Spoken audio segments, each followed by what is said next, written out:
धनु राशि वालों के लिए अक्टूबर का महीना जीवन में बहुत सकारात्मकता और ताकत लाने वाला है।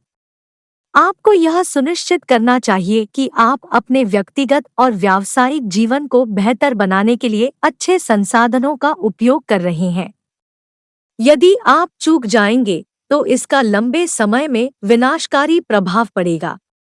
जीवन में छोटे लक्ष्यों को प्राप्त करने के लिए अपनी क्षमताओं का उपयोग करना जारी रखें। बुध 1 तारीख को कन्या राशि में गोचर करेंगे।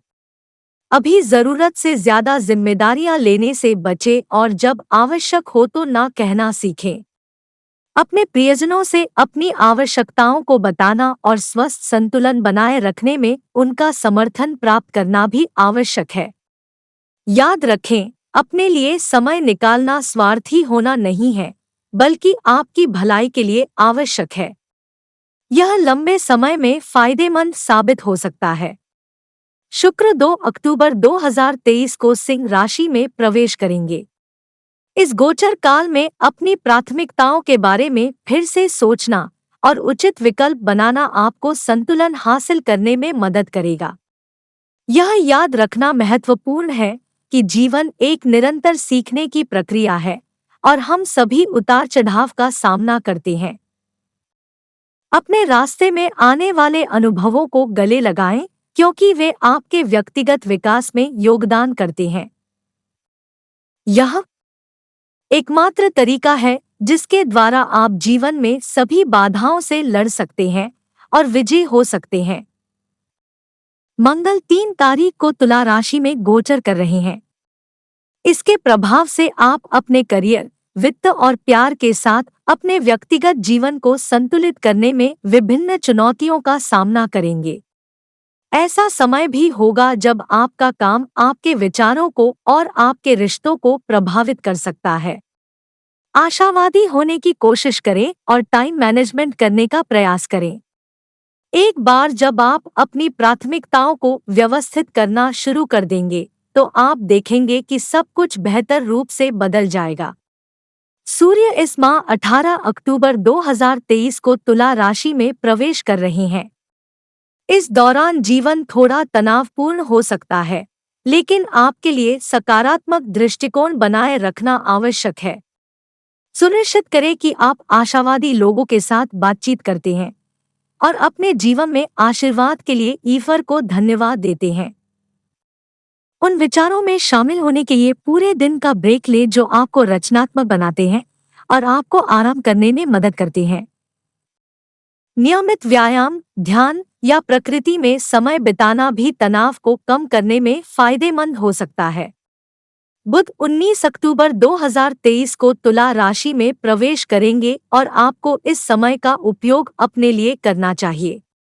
अपनी प्राथमिकताओं की पहचान करना शुरू करें। जानें कि आपके लिए सबसे ज्यादा क्या मायने रखता है। एक बार जब आप अपने लक्ष्यों की स्पष्ट समझ प्राप्त कर लें, तो उन्हें प्राप्त करने के लिए एक योजना बनाएं। वास्तविक अपेक्षाएं निर्धारित करें और उसके अनुसार समय व ऊर्जा लगाएं। समझें कि आपके व्यक्तिगत और व्यावसायिक जीवन के बीच संतुलन बनाना कितना महत्वपूर्ण है।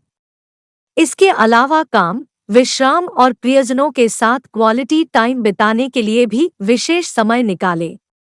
राहु 30 अक्टूबर 2023 को मीन राशि में प्रवेश कर रहे हैं।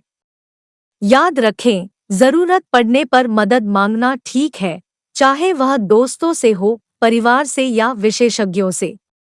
अपने मानसिक स्वास्थ्य की देखभाल करना उतना ही महत्वपूर्ण है जितना कि आपके शारीरिक स्वास्थ्य का ध्यान रखना। अब एक व्यक्ति के रूप में अपनी क्षमताओं पर ध्यान केंद्रित करने का भी समय है। ऐसे कई अवसर होंगे जहां आप अपनी प्रतिभा का बेहतर तरीके से उपयोग कर सकते हैं। केतु भी उसी दिन कन्या राशि में गोचर करेंगे। आपको सब कुछ अकेले करने की जरूरत नहीं है। उन कार्यों को छोड़ने की कोशिश करें जो आपके व्यक्तिगत और व्यावसायिक जीवन दोनों में दूसरों द्वारा संभाले जा सकते हैं। किसी ऐसे व्यक्ति का सहयोग प्राप्त करें जो आपकी आकांक्षाओं को समझे और प्रोत्साहित करे। जरूरत पड़ने पर मदद लें और समर्थन मांगने में संकोच न करें। जिम्मेदारियों को साझा करके आप वास्तव में क्या मायने रखता है, इस पर ध्यान केंद्रित करने के लिए समय निकाल सकते हैं। यह महीना व्यक्तिगत विकास और संतुष्टि के बारे में होने वाला है। आपको जीवन में अपनी प्रतिबद्धताओं की परवाह करनी चाहिए और उन्हें समय से पहले पूरा कर लेना चाहिए। यह न केवल आपके करियर और वित्त पर सकारात्मक प्रभाव डालेगा, बल्कि आपको जीवन में अनुशासन लाने और अपने लिए सबसे अच्छा चुनने में भी मदद करेगा। एक बार जब आप एक व्यक्ति के रूप में अपनी प्राथमिकता को समझ लेते हैं, तो जीवन में सब कुछ बेहतर रूप से बदल जाएगा। रहेंगे क्योंकि तीसरे भाव में शनि स्थित है। केतु 10वें भाव में और 16 नवंबर 2023 के बाद 5वें भाव के स्वामी मंगल पहले भाव में मौजूद हैं। तीसरे भाव में शनि की उपस्थिति के परिणामस्वरूप आप खुद को स्वस्थ और फिट बनाए रखने में सक्षम होंगे। साथ ही तीसरे भाव में शनि की उपस्थिति आपको अच्छे साहस और दृढ़ संकल्प प्रदान करेगी। इस महीने मेष राशि में 5वें भाव में बृहस्पति मौजूद रहेंगे और चंद्र राशि को प्रभावित करेंगे, जिसके कारण भी आपको अच्छे स्वास्थ्य का वरदान मिलेगा। आप बेहद खुश और सेहतमंद रहेंगे। इसके अलावा इस महीने के आखिरी में यानी 30 नवंबर 2023 के दौरान केतु 10वें भाव में गोचर करेगा और इस वजह से अच्छी सेहत के कारण बुद्धिमानी से कार्य करने में सक्षम होंगे। शुक्र छठे भाव के स्वामी के रूप में 30 नवंबर 2023 से 11वें भाव में विराजमान होंगे और इस वजह से इस राशि के जातक अच्छे स्वास्थ्य को बनाए रखने में सक्षम होंगे। प्रेम और वैवाहिक जीवन की बात करें तो इस महीने आपको सकारात्मक परिणामों की प्राप्ति होने की प्रबल संभावना बन रही है, क्योंकि राशि स्वामी के रूप में बृहस्पति 5वें भाव में स्थित है और आपकी चंद्र राशि पर दृष्टि डाल रहा है। इस महीने बृहस्पति आपके 11वें भाव पर भी दृष्टि डालेगा और जातकों के बीच प्रेम बढ़ाएगा। जो लोग प्रेम संबंध में हैं, उनका रिश्ता इस दौरान फलता फूलता दिखाई देगा। प्रेम के लिहाज से यह महीना अनुकूल रहेगा। ऐसे में जो जातक प्रेम संबंध में हैं और शादी करने की योजना बना रहे हैं, उन्हें सफलता हासिल हो सकती है।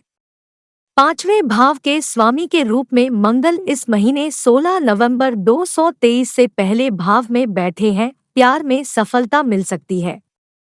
वहीं जो जातक शादीशुदा है, उनके लिए भी यह महीना बेहतर साबित हो सकता है।